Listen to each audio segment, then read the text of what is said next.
What a beautiful morning this is, my brothers and sisters, and I'm just being blessed by the beauty of watching the sun come up and listening to the birds. And I was just checking in on the back of the bulletin that was prepared for us on yesterday by Sister Carolyn. And she took an excerpt from Max Lucado called God's Loving Pursuit. And I'd just like to share that with you this morning. I trust that it blesses you and encourages your heart as it did and as it is doing mine. Surely goodness and mercy shall follow me all the days of my life. Psalms 23, verse 6. And dare we envision a God who follows us, who pursues us, who chases us, who tracks us down and wins us over, who follows us with not a stick and a club or a chain or a hammer, but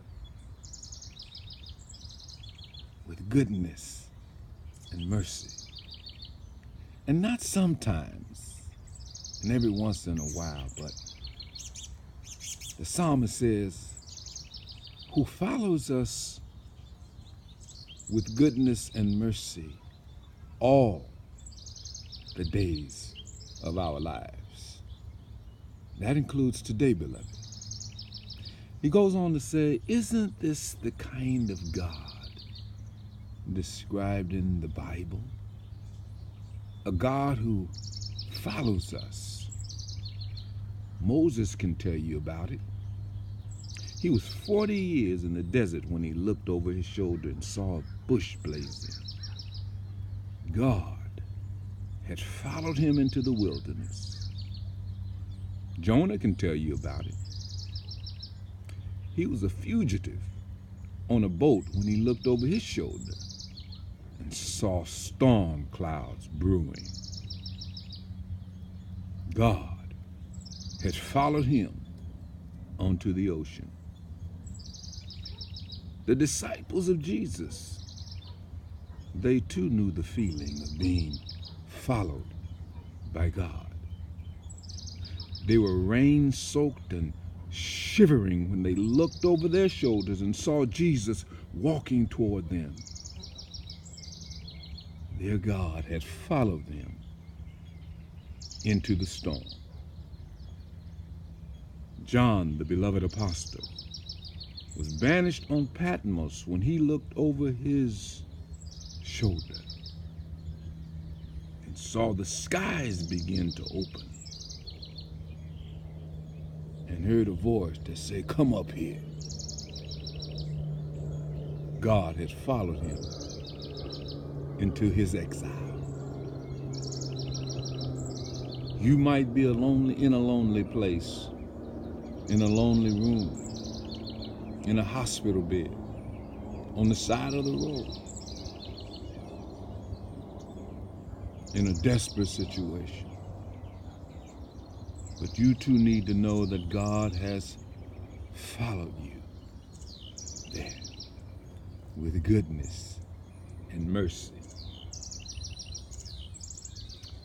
He continues, Lazarus was 3 days dead in a sealed tomb when he heard a voice, lifted his head, and looked over his shoulder and saw Jesus standing. God had followed him into his death. Peter had denied his Lord and gone back to fishing when he heard his name and looked over his shoulder and saw Jesus cooking breakfast. God had followed him in spite of his failure. God, Jehovah, Yahweh, Adonai, our Elohim, God is the God who follows. I wonder, have you sensed him, and do you sense him following you? We often miss him through the kindness of a stranger, the majesty of a sunset, or the beauty of a morning like this one,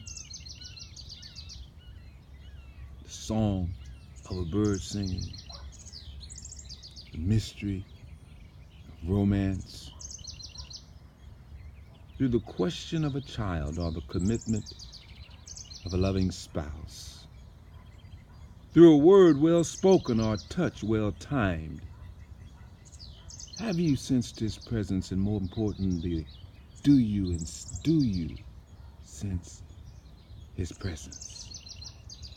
His goodness and mercy will follow us, not some days, not just on the dreary days or the good days, but all the days of our lives.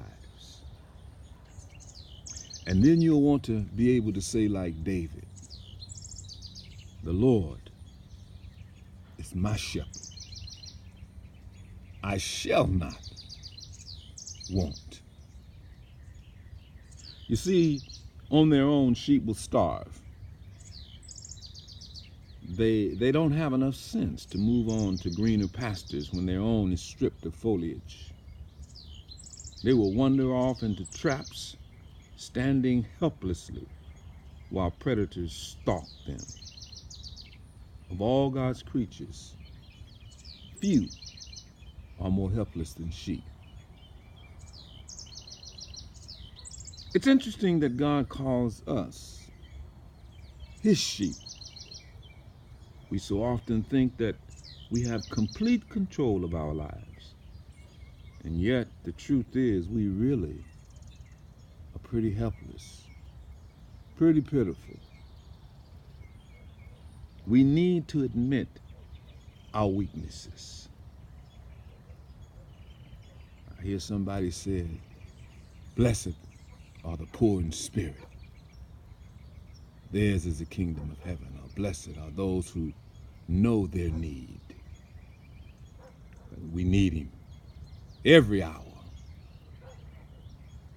We need to admit our weaknesses. We need to, when we admit weakness, that is our strength, because then we understand our need for God.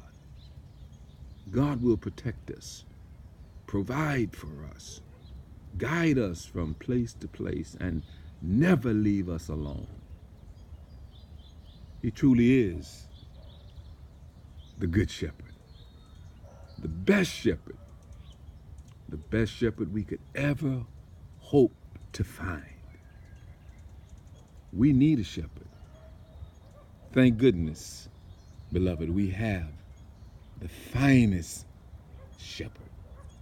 Let's rejoice in that one blessed fact this morning, that the Lord is our shepherd. We shall not want.